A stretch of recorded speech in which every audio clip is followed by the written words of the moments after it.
متحدہ عرب امارات کی وزارت دفاع کا کہنا ہے کہ ایرانی میزائلوں اور ڈرونز کو فضا میں ہی ناکارہ کرنے کی کوششیں جاری ہیں۔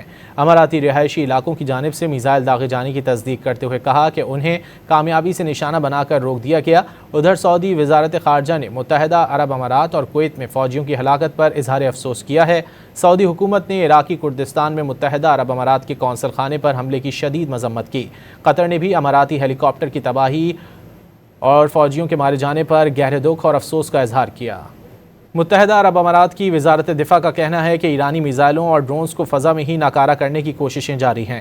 اماراتی رہائشی علاقوں کی جانب سے میزائل داغے جانے کی تصدیق کرتے ہوئے کہا کہ انہیں کامیابی سے نشانہ بنا کر روک دیا گیا۔